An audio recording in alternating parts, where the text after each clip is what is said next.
Got a nice close-up of the hook. I'm going to be using my favorite color, which is olive thread. This is pre-waxed fly tying thread, and we're going to wrap that over the hook all the way down the body. And this hook is, you don't need to use this bent hook, but this is a stonefly nymph hook. And rather than buying two hooks to do nymphs and the dry fly phase of the stonefly, I prefer to just use this hook for both of them. Okay? But you could use a size 8 straight hook, you know, double extra long or 3 extra long, or you can use this nymph, stonefly nymph hook. Excuse me. Now, we're going to tie in a little clump of tail material, and these feathers, or this fur doesn't have to be aligned, and that's something else I'll talk about. We'll be talking about, we're going to be using the hair stacker in a little bit, but we're just going to put a little clump of that on for the tail. Okay? So we're going to pinch, use the pinch method. You pinch, bring the line up through, bring it down nice and loose, and then pull up. And then pull up. And pull up. Pull up. There we go.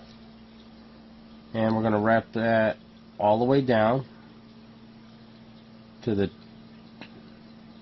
bend of the hook. We got our little tail on there, okay? Nice little tail. Now we're going to take black hackle fiber, because we're going to be palmering this over the body. I'm going to pull one out of there. Okay? And when I palmer hackle on a fly and I start at the tail, I like to use the tip of the hackle first, okay? And what that does is it makes tapered legs. So the legs get longer as they go up towards the head of the fly. We're going to wrap that in. It doesn't matter about wrapping a lot on this body here. I'm going to put that in our little clip there, because this body should be pretty bulky. There we go. We have our fly tying wax. I'm going to put some of that on our string here. Not a lot. That looks like too much. No harm done. We'll just wipe some of it off. I just can't seem to get rid of this cold.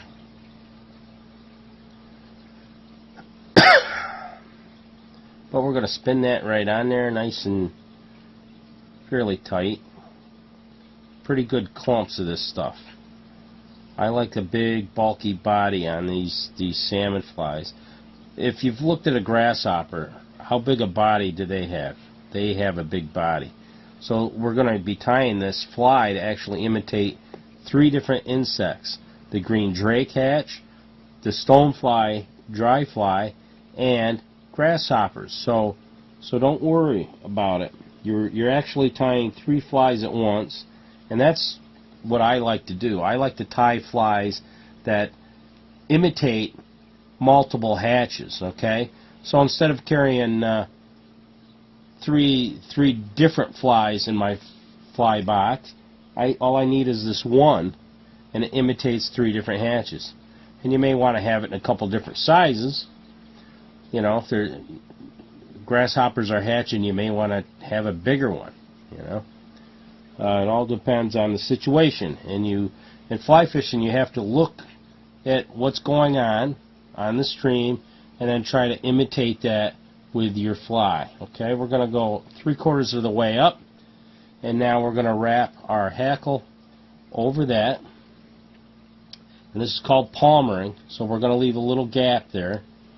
We want those gaps to be bigger as it goes forwards, okay? And again, make this fly as ugly as you can. And then we're going to go up there. We're going to go wrap a couple of times around there, and then we're going to bring our thread around and tie it in, okay? There we go. And we're going to nip that out of there. Okay? So we certainly don't need that anymore. Now's a good time to pick out a grizzly hackle. Okay, so we're going to take one of these really nice long ones. It's a big fly, so you can use pretty good size hackle. I got two there, I only need one. We're going to tie this in by the base. So we're going to clip that off there. And what we're going to do is pull these fibers out and then clip them off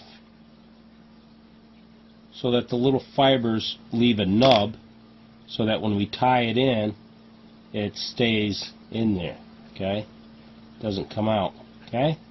So we're going to wrap that in, maybe pull it down a little bit so it's out of the way here. Okay? Because now is the real magic to this fly. What we're going to do is take a good sized clump of these elk hair fibers, and we're going to cut them off as close to the base of this skin as we can. Okay? There we go. Now we're going to pull out some of the fluffy little hairs. We don't want them in there. Now, by holding this all together, we're going to use our hair stacker, which is the little tool here that I have. And what this does is it lines up all the fibers in a nice, neat row. If I can get them in there. And you don't really want to let go of these till you get them in there. But once you get them in there, okay, you're going to tap this on the desk.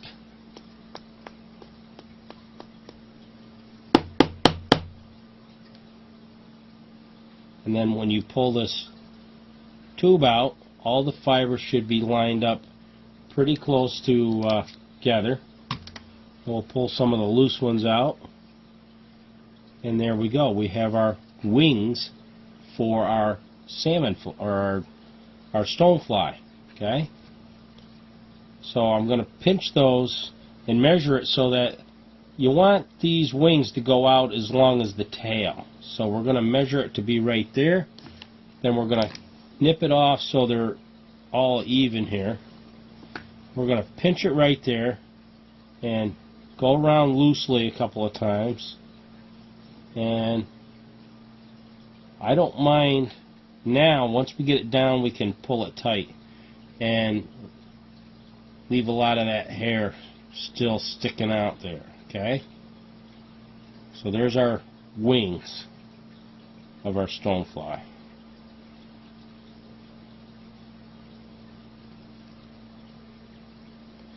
Okay? Now, we have to do our thorax, which is one of the biggest parts of the bug. It's up near the head. It's where the head is attached to it, and so it's like the big part of the bug. So we're going to use a big wad of our dubbing, and this is a lot. Okay, when you tie flies, you don't normally use this much dubbing fur, but this fly kind of breaks all those rules. Okay, we're going to go around a few times and come up to the head and get down there. There we go. And that's our head, okay, of the fly. Now we're going to wrap our hackle. I got to find my hackle pliers. There they are. Now we're going to wrap this hackle so that it stands up over the wings. We're going to do a couple of wraps here. This helps it float right there. And that's like behind the head. Okay. Now we're going to palmer a couple of times up to the front, and then do a couple of more wraps on the front. And then we're going to wrap that off.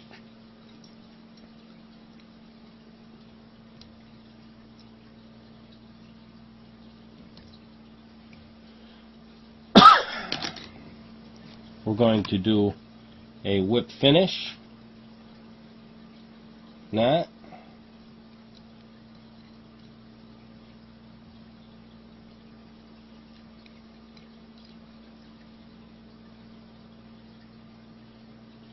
I'll do 2 or 3 of those. I want it to come apart. And you can put a drop of head cement on there, and that will finish the fly.